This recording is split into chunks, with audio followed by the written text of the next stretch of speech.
यहाँ खुशी की बात कर रहे थे तो एक बात जो हमारे सामने आई थी वो ये कि जब तक अपनी सही पहचान नहीं होगी, जहाँ तक मैं ये शरीर थी तब तक मेरी सारी चीज़ें इससे जुड़ गई थी। चाहे वो परफेक्शन की बात थी, चाहे मेरी खुशी की बात थी, चाहे मेरी अचीवमेंट्स की बात थी। लेकिन यहाँ जहाँ मैंने थोड़ा सा माइंडसेट शिफ्ट किया, अगर हम आपको पिछली कड़ी याद दिलाएं तो बात यहाँ तक आई थी कि क्या मैं दिन भर ये मान के चल सकता हूँ कि जो ड्रेस मैंने पहनी है वो मैं हूँ। अगर ये ड्रेस जो मैं हूँ ये मैं बन जाऊँगा तो फिर मेरी पूरी की पूरी जो एनर्जी थी, जो कंसंट्रेशन थी, वो इस ड्रेस पर थी। तो बात यहाँ पर आई थी असली पहचान की कि मैं वो चैतन्य शक्ति, वो कॉन्शियस बीइंग हूँ। ये पता चल जाए और कंटिन्यूअस रिमेम्बरेंस रहे तो आगे बात बढ़ाएंगे। पता चल गया, समझ में भी आ रही है, और जब हम बार बार ये कह रहे थे कि उससे क्या फ़र्क पड़ता है ये भी दिखा। अब कंटिन्यूस रिमेंबर कैसे करना है, लगातार याद कैसे रखना है, इस पर भी बात करेंगे। और हमारा सौभाग्य हमारे साथ है ब्रह्मा कुमारी सिस्टर शिवानी। ओम शांति। ओम शांति। सिस्टर शिवानी, जहाँ हम बात यहाँ पर आए थे कि मैं वो चैतन्य शक्ति हूँ, हमने ये कहा था कि क्या फ़र्क पड़ता है अगर हम ये भी मान लें कि मैं यही हूँ। तो जो जिस तरह की बात की थी उसका थोड़ा सा रिकैप करते हैं कि क्यों इम्पोर्टेंट है, क्योंकि जब इस कड़ी में यहाँ बैठकर बात करते हैं बिल्कुल क्लियर लगता है, लेकिन बाहर निकलते ही वो सारी बातें जो हैं, जो जिन पर मैं अभी तक जी रहा था, वो फिर लौटती हैं। तो ये क्यों इतना इम्पोर्टेंट है? Just want to revive that. See the priority gets set. मैं कौन, मेरा क्या क्या। जैसे हमने शुरू में भी देखा, मेरी रिस्पॉन्सिबिलिटीज औरों के प्रति, परिवार के प्रति, काम के प्रति, लेकिन मेरे प्रति। तो जब हम कह रहे थे मेरे प्रति, तब हमने देखा कि कई बार आया, हाँ मेरे प्रति भी तो मैं रिस्पॉन्सिबिलिटी फुलफिल करता ना, मैं अपने शरीर का ध्यान अपने शरीर का ध्यान रखता, but I look after the body. So I thought my responsibility ended with looking after the body, because I thought who am I am the body. But because I didn't know कि मैं ये चैतन्य शक्ति, I am this conscient being, I never put that in the list of my responsibilities कि I have to take care of this, the mind, the intellect, I have to take care of this, ये नहीं सोचा। सारा जैसे ही हमने, देखो कितनी सारी बातें चेंज होंगी। मैं एनर्जी हूँ, तो मृत्यु किसकी होगी? Who will die? शरीर की die. Fear of death will finish. You know, this is just a thought right now. हमें सिर्फ लग रहा है हाँ fear of death finished, लेकिन जिस आत्मा से fear of death निकल जाता है, उनको जीवन में कोई और बात का डर नहीं लगता है। When you're talking of निर्भय जीवन, fearless life, वो वही एक्सपीरियंस कर सकता है जिसको डेथ का डर नहीं हो। और डेथ का डर, अपनी डेथ का डर नहीं है, फैमिली की लेकिन किसी की यहाँ डेथ। एक बात मैं जोड़ना चाहूँगी कि आज जिस स्थिति में है ना लोग, वो डेथ को आत्मसात करने को तैयार हैं, you know, maybe pain के कारण। But then right now most of the people, because even like forget about the age, ये नहीं कह रही मैं कि बुजुर्ग ही ये मान रहे हैं, आज बहुत कम एज से भी लोग अपने जीवन की इम्पोर्टेंस को ख़त्म ही करते जा रहे हैं। लेकिन वो क्योंकि अपने आप को ही नहीं जानते, तो अपनी हाँ, इम्पोर्टेंस क्या जानेंगे? अगर अपने आप को सिर्फ क्वालिफिकेशन और पोजीशन ही समझा, तब तो मार्क्स के लिए सुसाइड किया ना। क्यों किया? जस्ट बिकॉज मेरे मार्क्स उतने नहीं आए, I had no value for my life, because I thought life was all about only performance, achievement, physical looks, possession. तो वो सारे क्राइटेरिया जहाँ फुलफिल थोड़े बहुत ऊपर नीचे हो रहे थे, so what happened? We said I don't want to live. relationships में मैंने समझा मैं कौन। आज बहुत सारे लोग ईमेल्स लिखते तो वो कहते मेरा ये रिलेशनशिप वर्कआउट नहीं हुआ, I don't want to live. So death is still not accepted कि हाँ भले कभी भी। तो वो लगता है क्योंकि we are fed up of life कि nothing is working out, success नहीं आ रही है। लेकिन ये सारी चीज़ों का पर्सपेक्टिव चेंज हो जाएगा जब सक्सेस भी समझ में आ जाएगा। मेरी सक्सेस, नॉट मेरी सक्सेस, वो डेफिनेशन चेंज हो जाएगी। My whole purpose of life will change. जब मैंने ये समझा कि आई एम द बॉडी, तब मैंने समझा जीवन कितना है। यहाँ से जहाँ मैं द डे पैदा आई हुआ वॉज वहाँ बॉर्न से ऑफ टिल कोर्स दिस, मैं जाऊँ। तो इतने स्पैन में मुझे सब कुछ अचीव कर लेना है और जल्दी जल्दी करना है।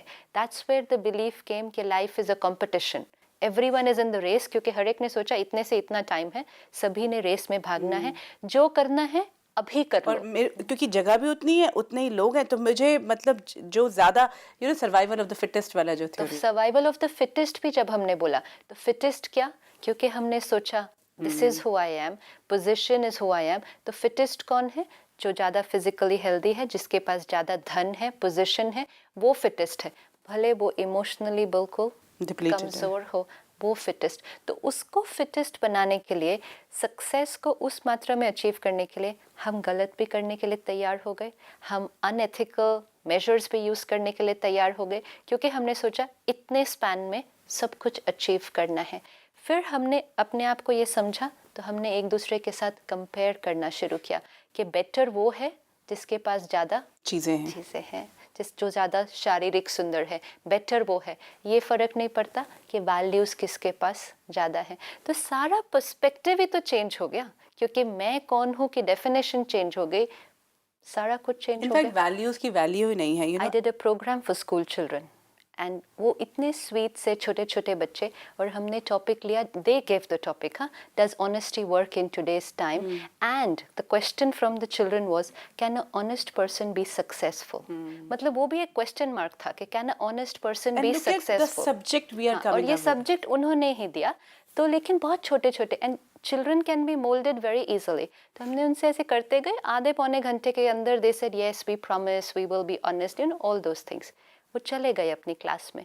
टीचर्स आकर बाद में बोलते हैं क्या फ़ायदा है ये सब उनको सिखाने का, but honesty really doesn't work in day to day life.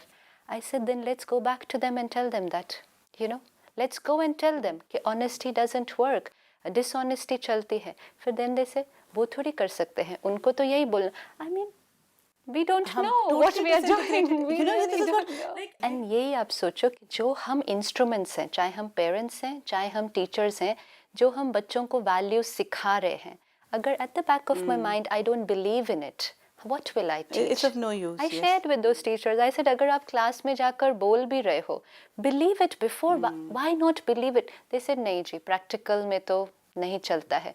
और फिर अगर आपकी अंदर की सोच है कि प्रैक्टिकल में ऑनेस्टी वर्क नहीं करती, आप कितना भी जाकर वो बच्चों को समझाओ, एक तो आपकी सोच की वो vibration, see that's where vibration plays such a big role. आपकी वो कन्विक्शन ही नहीं जाएगी, आपकी वाइब्रेशन नहीं जाएगी, आपकी बॉडी लैंग्वेज बता देगी। तभी तो बच्चे डिसऑनेस्ट हो के फिर आते हैं, फिर हम कहते हैं कि आप झूठ बोल रहे हो, आप डिसऑनेस्ट हो। That was the thing. So we need to understand कि and why is all this happening, क्योंकि आई डोंट माइंड कि मैं झूठ बोल लूँ, लेकिन मुझे मटेरियलिस्टिकली अचीव करना है। और फिर वो यही कहते, सभी का एक कॉमन बिलीफ था कि जो ऑनेस्ट होता है उसको लाइफ में बहुत स्ट्रगल करनी पड़ेगी, जो दूसरे तरह के मेजर्स यूज़ करते हैं वो बहुत जल्दी जल्दी सक्सेस।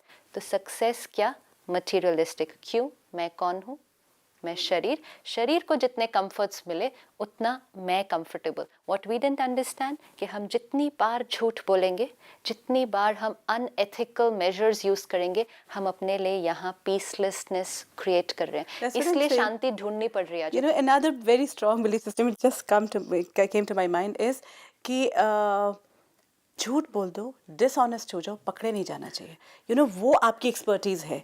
समवेयर ये एक बहुत बड़ा बिलीफ सिस्टम है। तो झूठ बोलना दूसरे ने नहीं पकड़ना है, पकड़े पहले हम यहाँ जाते हैं। जो हम कितनी बार बोलते हैं ना कि यहाँ क्यों वो क्लटर हो रहा है, क्यों वो ब्लॉकेज हो रहा है, हम यहाँ पकड़े जाते हैं। जैसे ही we have done something which is against my original nature of honesty, यहाँ आई हैव क्रिएटेड। भले हम उसको दबा देते हैं, वो कोई बात नहीं, लेकिन यहाँ क्रिएट हो गया। और जब एनर्जी गलत गई, रिजल्ट उसका कभी पॉजिटिव, हाँ वो वाला रिजल्ट आ जाएगा आप जो ढूंढ रहे हैं, वो वाला रिजल्ट आएगा, लेकिन साथ साथ ये भी आएगा। अब जब मुझे ये पर्सपेक्टिव मिला कि ये सब कुछ मेरा है, ये मैं हूँ, तो मेरा फर्स्ट प्रायोरिटी क्या होगा, किसका ध्यान रखना, अपना ध्यान रखना। तो फिर मैं ये प्राप्त करने के लिए इसको यहाँ तकलीफ नहीं दूंगा, and that's when everything will change. I will not compromise on my values, principles and ethics to get materialistic success. Because that's me, That's me. We really need to understand that. क्या आपको अगर आज पता चले कि आपको ये achieve करना है, उसके लिए आपको अपने हाथ पैर काट के देने पड़ेंगे, आप दे देंगे कि हाँ कोई बात नहीं, मुझे मर्सिडीज तो मिल जाए, मुझे एक बड़ा सा बंगलो मिल जाए, कोई बात नहीं, मैं अपना एक हाथ काट के दे दूंगा, आप देंगे अपना हाथ? नहीं, ये मैं हूँ, ये मैं हूँ, तो ये नहीं कटना चाहिए, यहाँ कुछ काट के देना है, ओ एक मिनट भी नहीं लगेगा आज झूठ बोल, क्योंकि ये मैं हूँ। Everything is based on this one evolution. और ये एक बिलीफ सिस्टम जिस दिन रियली आपको समझ में आया और आपने इसको चेंज किया, आपको बहुत ज़्यादा सोचना नहीं पड़ता है। कई बार कई लोग कहते हैं उस टाइम सोचना पड़ता है, सच बोले या झूठ बोले, you know that is also a conflict. But जहाँ फोकस राइट है कि ये मैं हूँ, आपके पास दो थॉट नहीं आते हैं कि ये बोलूँ या ये बोलूँ, ये ही बोलना है सच, चाहे उसका कोई भी रेपरकशन होने वाला है, because I am not going to dirty my I need to protect myself. You know my innate values जो हैं, जो मैं हूँ वो तो। और एक्चुअली अगर हमें ये रियलाइजेशन, बेसिकली वही बात है, जिस दिन हमारे अंदर ये रियलाइजेशन हो गया, ये रिमेम्बरेंस रह गई, तब मैं उसको प्रोटेक्ट करूँगा। बिल्कुल, क्योंकि आपको जब समझ में आ गया, देखो हमें पता है, हमें आज तक ये सोच के चल रहे थे कि मैं शरीर हूँ, तो इसका ध्यान रखते हैं ना, रखते हैं ना हमेशा, हर चीज़ क्या हो रही, एक्चुअली सब कुछ हो किस लिए रहा है, सारा कुछ जो अर्न करना है, प्राप्त करना है, वो किसके लिए है, इसके कंफर्ट के लिए है। नेवर माइंड कि मैं अनकंफर्टेबल हो रही हूँ आई यहाँ। थिंक देन हमें अपने आदर्शों पर चलने के लिए उतनी मेहनत नहीं करनी मैं पड़ेगी। वही बोल रही हूँ ना, कॉन्फ्लिक्ट नहीं है, हाँ। क्वेश्चन नहीं है उसमें कोई भी, इट्स नेचुरल, हाँ। इट इज ना, I mean why would we need to stop and think हाँ। कि ये करूँ या नहीं करूँ, मेरा सारा धन चला जाए, मेरी सारी प्रॉपर्टी चली जाए, जो जाना है That's not जाए, important, you know, That's that will not not remain important actually. Priority right हो तो जाएगी। आज जो बहुत बार लोग अपने आदर्शों पर खड़े हुए हैं, वो पेन में इसीलिए जा रहे हैं क्योंकि वो सोचते हैं कि मैं सक्सेसफुल हुआ तो हूँ नहीं, मैं खड़ा रहा अपने आदर्शों पर। लेकिन ये सोच भी तो क्वेश्चन मार्क है कि मैं सक्सेसफुल नहीं हुआ, तो वो मैं बोलती हूँ, आई पर्सनली फील कि जो अपने वैल्यूज़ पर खड़ा हुआ, that itself is success, and उसकी सक्सेस की रिजल्ट वो ये है कि that soul will always be peaceful, calm and comfortable. And जहाँ तक मटीरियलिस्टिक सक्सेस की बात आती, I don't think it's possible कि आप एथिक्स पर चलें और आपको मटीरियलिस्टिक सक्सेस नहीं मिलेगा। ये भी एक बिलीफ सिस्टम है, ये भी हमने कहीं ना कहीं जोड़ दिया है। हाँ, ये हो सकता है बहुत फास्ट और बहुत ज़्यादा मात्रा में नहीं मिले, लेकिन फाइनली ये नहीं होगा कि you know you are totally gone and आपके पास कुछ समवेयर नहीं। हम अवेयरनेस में यही हैं। आज मैं अपने आदर्शों पर चलने वाली बनूं भी कि मैं सत्यता, मैं ऑनेस्टी, मैं इस पे रहूंगी, लेकिन मेरा ये बिलीफ सिस्टम तो है कि मैं हूँ तो ये बॉडी ही। तो वहाँ कॉन्फ्लिक्ट ज़रूर आता है कि मुझे सत्यता पर चलना है, लेकिन मेरी नीड तो इन्हीं को फुलफिल करने मेरी की थी। सक्सेस की हाँ, डेफिनेशन यही थी। तो जहाँ जिस दिन मेरा ये बिलीफ सिस्टम आ गया मेरे पास कि मैं वही हूँ जिसके लिए मैं काम कर रहा हूँ, आई थिंक देन मेरा पेन खत्म हो जाएगा। नेचुरल, क्योंकि फिर आप अभी पेन क्यों हो रहा है कि मैं ऑनेस्टली चला, लेकिन मुझे मेरी चाहिए तो वही। हाँ, मेरी प्रमोशन रुक गई या ये हो गया, यू नो ये सारी चीज़ें पर जहाँ ऑब्स्टेकल, या मेरी ट्रांसफ़र हो गई, तो फिर मैं वैल्यूज़ पर था लेकिन मुझे सफ़र करना पड़ा। यू नो सफ़र किसको करना पड़ा, आपकी पोजीशन को सफ़र करना पड़ा, आपको सफ़र नहीं करना पड़ा। हाँ, आपको तब सफ़र करना पड़ता जब आपको फिर ये बात हर्ट होती जाती कि मेरी प्रमोशन रुक गई, वो मेरे से आगे निकल गए, क्योंकि अब हमने अपनी वैल्यू को छोड़कर हमने जेलसी क्रिएट करनी शुरू कर दिया। And that's why we said everything is happening here, everything. तो सारा पर्सपेक्टिव नहीं चेंज हो जाएगा। वेरी ट्रू, कितना कुछ यू नो। अच्छा, और होगा ये, उससे क्या होगा, जिस टाइम मैंने ये सोच लिया, एक तरफ अभी तक मैं ये सोच रहा था कि मैं सच्चाई पे खड़ा हूँ, मैं ऑनेस्ट हूँ, हाँ, और दूसरी तरफ ये हुआ तो जेलसी तो हुई डेफिनेटली, क्योंकि मैंने सोचा यही मुझे चाहिए था। जहाँ I think this way now the law of attraction will also work. The moment I say I just wanted this much, promotion will also come. Automatically, जहाँ मेरा ध्यान उस तरफ गया ही नहीं, जहाँ हर्ट नहीं क्रिएट हुआ ना, तो आपकी पॉजिटिविटी मेंटेन रही, और वही चाहिए था, पावरफुल पॉजिटिव थॉट्स। सक्सेस जो भी चाहिए, मतलब जिसके लिए आप वो क्रिएट कर रहे थे, दैट विल हैपन ऑटोमेटिकली। तो फिर सारा दिन में याद रखना इम्पोर्टेंट है कि very नहीं true. कि And मैं then कौन now हूँ। let's try